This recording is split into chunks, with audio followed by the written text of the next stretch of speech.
ओम शांति। 8 जुलाई 2026 के ईश्वरीय महावाक्य। आज की मुरली के मुख्य पॉइंट्स। बाबा ने कहा, बच्चे मन मना भव रहे अंतर्मुखी बनोगे तो वायुमंडल स्ट्रॉन्ग बनेगा।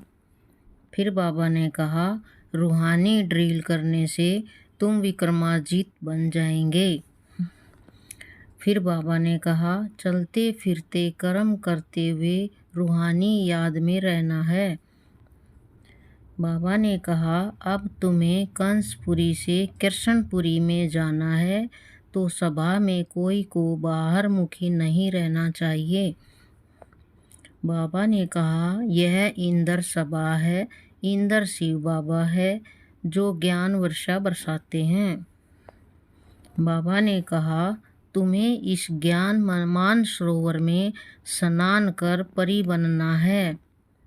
फिर बाबा ने कहा, माया के तूफान बहुत आएंगे, क्वालिटी संकल्प करने हैं।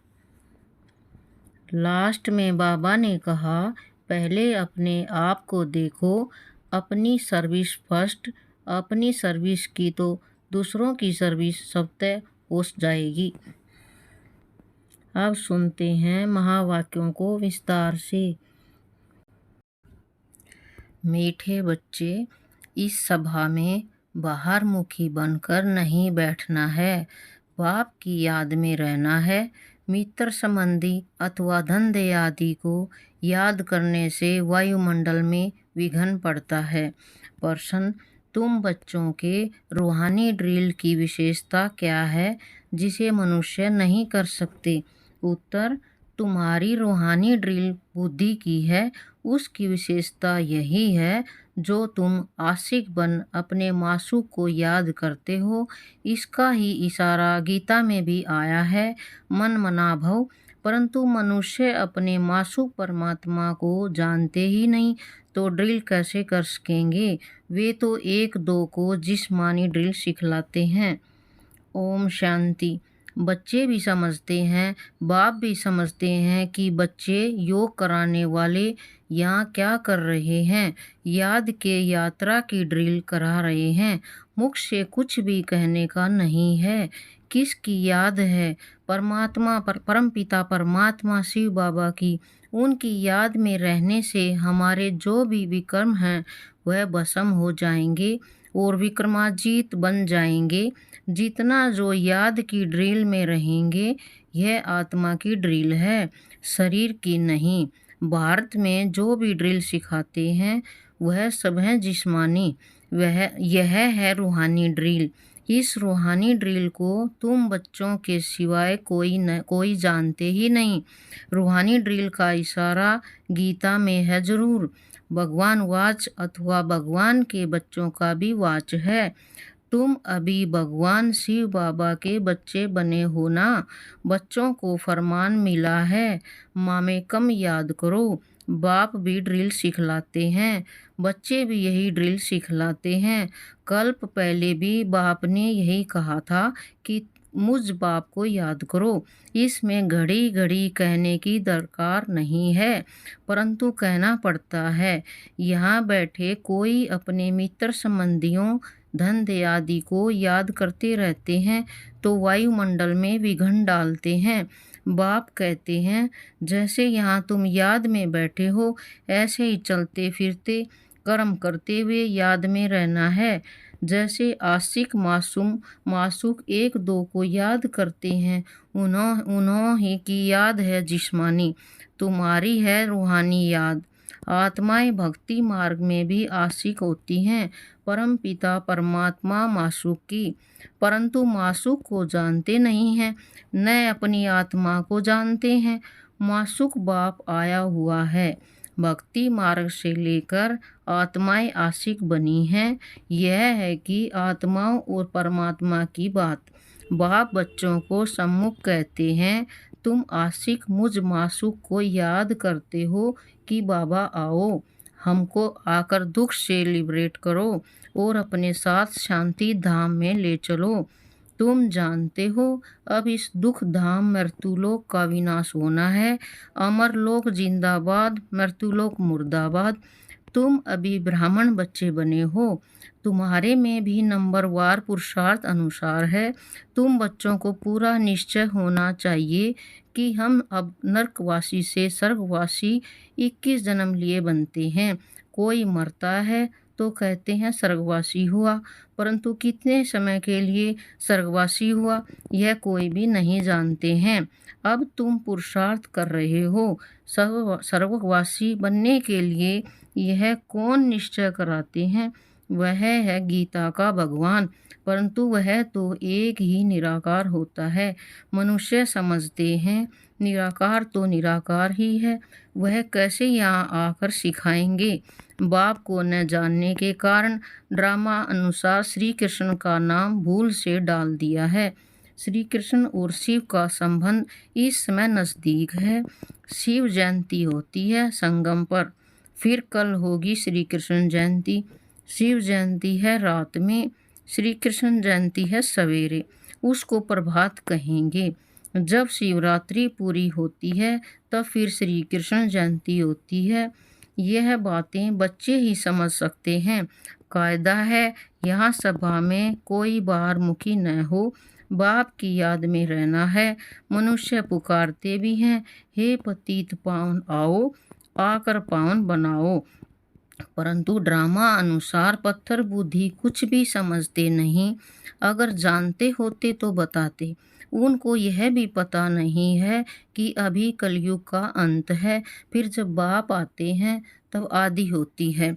मनुष्य तो बिल्कुल घोर अंधियारे में है। लोग समझते हैं कलयुग में अर्जुन 40,000 वर्ष पड़े हैं। बेहद का बाप समझाते हैं हद का बाप कब पतित पावन हो न सके। बापू नाम तो बहुतों के रख दिए हैं, बुजुर्ग को भी बापू अथवा पिताजी कहते हैं।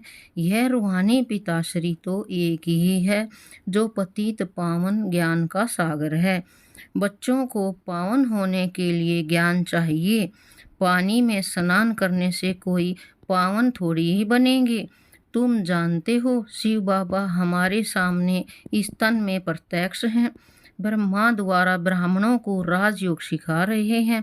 वह तो कह देते हैं भगवान वाच अर्जुन प्रति, ब्राह्मणों का नाम निशान नहीं है। गाया जाता है ब्रह्मा द्वारा स्थापना, विष्णु द्वारा पालना। स्थापना तो ब्रह्मा द्वारा ही करेंगे, न कि विष्णु द्वारा, न शंकर द्वारा।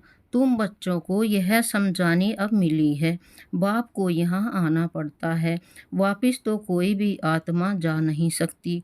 जो भी आते हैं उनको सतो रजो तमो से पास करना ही है। श्री कृष्ण भी पूरे 84 जन्म लेते हैं और पूरे 5,000 वर्ष पाठ बजाया। जब आत्मा पेट में है तो भी जन्म तो है।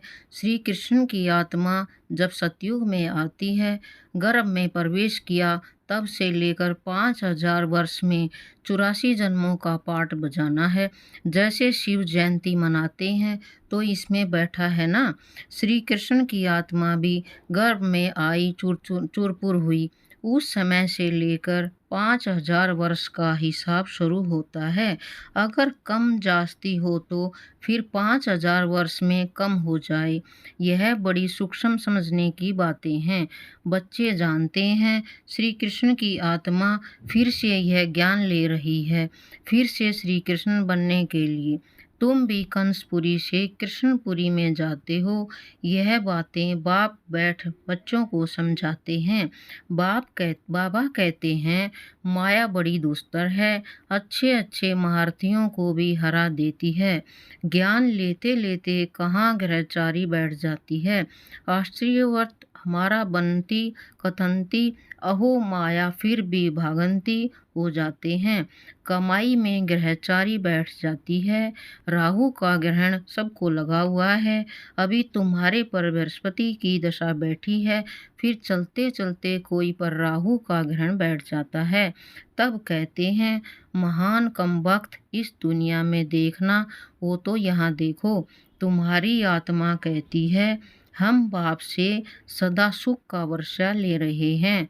बाबा आपसे कल्प पहले भी यह वर्षा लिया था, फिर से अब बाप के पास आए हैं। बाप ने समझाया है, बाहर तुम्हारे सेंटर्स पर बहुत आएंगे समझने के लिए। यहाँ यह है इंद्र सभा। इंद्र शिव बाबा हैं, शिव बाबा है ना, जो ज्ञान वर्षा बरसाते हैं। तो ऐसी सभा में पतित कोई आ नहीं सकता। सब सब्ज परी, पुखराज परी, जो ब्रह्माणियाँ पांडा बन जाती हैं, उनको कहेंगे अपने साथ कोई भी विकार में जाने वाले को नहीं ला सकते हो, नहीं तो दोनों रेस्पॉन्सिबल हो जाते हैं। किसी विकारी को साथ ले आओ तो उन पर बहुत दाग लग जाते हैं, फिर बहुत भारी सजा मिल जाती है। परियों के ऊपर बहुत रिस्पॉन्सिबिलिटी है। कहते हैं मानसरोवर पर स्नान करने से परी बन जाते हैं। वास्तव में यह है ज्ञान मानसरोवर। बाबा मनुष्य तन में आकर ज्ञान वर्षा बरसाते हैं। ज्ञान सागर है ना, तुम नदी भी हो, सरोवर भी हो। ज्ञान सागर इसमें बैठ बच्चों को लायक बनाते हैं। स्वर्ग में जाने के लिए स्वर्ग में है श्री लक्ष्मी नारायण का राज्य। यह है प्रवृत्ति मार्ग का एम ऑब्जेक्ट। कहते हैं हम दोनों ज्ञान चिता पर बैठ लक्ष्मी नारायण बनने वाले हैं। ऊंच पद पाना है ना। आधा कल्प आत्माएं तड़पती रहती हैं, बाबा आओ, आकर हमको राजयोग सिखलाए, पावन बनाओ। बाप इशारा देते हैं, भारतवासी जो देवी देवताओं को मानने वाले हैं, उन्होंने जरूर 84 जन्म भोगे हैं। जो देवी देवताओं के भक्त हैं, कोशिश कर उनको समझाओ बाप कैसे आकर 3 धर्म स्थापन करते हैं। ब्राह्मण, सूर्यवंशी, चंद्रवंशी, तीनों धर्म बाप स्थापन करते हैं। आधा कल्प फिर और कोई धर्म स्थापन नहीं होता है। फिर आधा कल्प में कितने मठ, पंथ आदि धर्म ढेर के ढेर स्थापन होते हैं। कहाँ आधा कल्प में एक धर्म 100 भी संगम युग पर भविष्य के लिए राजधानी स्थापन करते हैं। वह सब पुरानी दुनिया में ही अपना धर्म स्थापन करते हैं। यहाँ बाप आधा कल्प के लिए एक धर्म की स्थापना करते हैं, कोई और में पावर नहीं। बाप तुमको अपना बनाकर सूर्यवंशी, चंद्रवंशी घराना स्थापन कर बाकी सबका विनाश करा देते हैं। सभी आत्माएं शांति में चली जाती हैं, तुम सुख में आते हो। उस समय दुख कोई है ही नहीं जो गॉड को याद करे। यह ज्ञान भी तुम्हारी बुद्धि में है, तुम जानते हो। बाप जो ज्ञान का सागर है वह नॉलेज दे रहे हैं। सागर तो एक ही है, तुम अपने को सागर नहीं कहलाएंगे, तुम उनके मददगार बनते हो, इसलिए तुम्हारा नाम है ज्ञान गंगाएं। बाकी वह पानी की नदियाँ।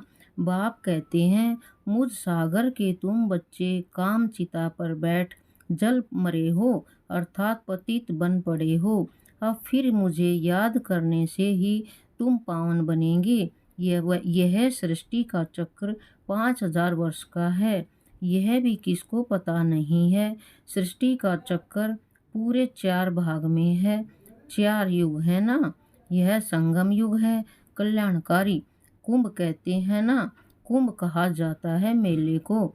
नदी आकर सागर से मिलती है, आत्मा आकर परमात्मा से मिलती है, इसको कुंभ कहते हैं। आत्मा और परमात्मा का मेला भी तुम देखते हो, तुम आपस में मिलते हो, सेमिनार करते हो, इसको कुंभ नहीं कहेंगे। सागर तो अपनी जगह पर बैठे हैं, इस तन में है ना। जहाँ इनका तन वहाँ ज्ञान का सागर है। बाकी तुम आपस में ज्ञान गंगाएं मिलती हो। नदियाँ छोटी बड़ी तो होती हैं ना, वहाँ स्नान करने जाते हैं। गंगा जमुना सरस्वती आदि तो हैं ही। दिल्ली जमुना का कंठा है। स्वर्ग दिल्ली के लिए कहते हैं परिस्तान था। जब लक्ष्मी नारायण का राज्य था, ऐसे नहीं कि श्री कृष्ण का राज्य था। राधे कृष्ण युगल हों तब राज्य कर सकें। अब तुम बच्चे कितने खुशी में हो। माया के तूफान तो बहुत आएंगे, बेहद की बॉक्सिंग है। हर एक की 5 विकारों के साथ युद्ध चलती है। हम चाहते हैं बाबा को निरंतर याद करें। माया हमारा योग उड़ा देती है। एक खेल भी दिखाते हैं, परमात्मा अपनी तरफ खींचते हैं, माया अपनी तरफ। ये ऐसा एक नाटक बनाया है। बाइस्कोप का फैशन अभी निकला है। तुमको ड्रामा अनुसार बाइस्कोप पर ही समझना था। नाटक में तो बदली सदली होती है। यह तो अनादि अविनाशी ड्रामा बना बनाया है। बनी बनाई बन रही, फलाना मर गया, इतना ही पार्ट था। हम चिंता क्यों करें, ड्रामा है ना। शरीर छोड़ दिया फिर थोड़े ही आ सकता। रोने से फायदा ही क्या, इसका नाम ही है दुख धाम। सतयुग में मोहजीत राजाएं होते हैं, इस पर कहानी भी है। सतयुग में मोह की बात होती नहीं। यहाँ तो मनुष्यों का कितना मोह है। किसको रोना न आए तो रो कर भी उनको रुला देंगे, तो समझें कि यह अफसोस करते हैं, नहीं तो गलानी हो जाए। भारत में ही यह सब रिवाज है। भारत में ही सुख, भारत में ही बहुत दुख होता है। भारत में गॉड गॉडेज राज्य करते थे। विदेशी लोग पुराने चित्र बड़ी खुशी से लेते हैं। पुरानी चीज़ का मान होता है। सबसे पुराना शिव तो यहाँ आया था ना, उनकी कितनी पूजा करते हैं। अब तो शिव बाबा आया है, तुम पूजा नहीं करेंगे। वह होकर गया है तो उनकी पूजा करते हैं। अच्छा, मीठे मीठे स्किल दे बच्चों प्रति माता पिता बाप दादा का याद प्यार और गुड मॉर्निंग। रूहानी बाप की रूहानी बच्चों को नमस्ते। हम रूहानी बच्चों की रूहानी बाप दादा को नमस्ते नमस्ते नमस्ते। Good morning. शुक्रिया बाबा। धारणा के लिए मुख्य सार। पहला, ड्रामा के ज्ञान को बुद्धि में रख निश्चिंत बनना है। किसी भी प्रकार की चिंता नहीं करनी है, क्योंकि जानते हैं बनी बनाई बन रही निर्मोही बनना है। दूसरा, बाप द्वारा जबकि बृहस्पति की दशा बैठी है तो संभाल करनी है, राहु का ग्रहण न लग जाए। कोई भी ग्रहचारी हो तो उसे ज्ञान दान से समाप्त करना है। वरदान, स्वयं के टेंशन पर अटेंशन देकर विश्व का टेंशन समाप्त करने वाले विश्व कल्याणकारी भव। स्वयं के टेंशन पर अटेंशन देकर विश्व का टेंशन समाप्त करने वाले विश्व कल्याणकारी भव। जब दूसरों के प्रति जास्ती अटेंशन देते हो तो अपने अंदर टेंशन चलता है। इसलिए विस्तार करने के बजाय सार स्वरूप में स्थित हो जाओ। क्वांटिटी के संकल्पों को समाकर क्वालिटी वाले संकल्प करो। पहले अपनी टेंशन पर अटेंशन दो, तब विश्व में जो अनेक प्रकार के टेंशन हैं उनको समाप्त कर विश्व कल्याणकारी बन सकेंगे। पहले अपने आप को देखो। अपनी सर्विस फर्स्ट। अपनी सर्विस की तो दूसरों की सर्विस स्वतः हो जाएगी। स्लोगन, योग की अनुभूति करनी है तो दृढ़ता की शक्ति से मन को कंट्रोल करो। योग की अनुभूति करनी है तो दृढ़ता की शक्ति से मन को कंट्रोल करो। अव्यक्त इशारे, ज्वाला स्वरूप स्थिति में रह शक्तिशाली याद का अनुभव करो। जितना स्थापना के निमित्त बने हुए ज्वाला रूप होंगे, उतना ही विनाश ज्वाला प्रत्यक्ष होगी। संगठन रूप में ज्वाला रूप की याद विश्व के विनाश का कार्य संपन्न करेगी। इसके लिए हर सेवा केंद्र पर विशेष योग के प्रोग्राम चलते रहें तो विनाश ज्वाला को पंखा लगेगा। योग अग्नि से विनाश की अग्नि जलेगी, ज्वाला से ज्वाला प्रज्वलित होगी। ओम शांति। सभी भाई बहनें चैनल को सब्सक्राइब करें, ज़रूर करें। ओम शांति।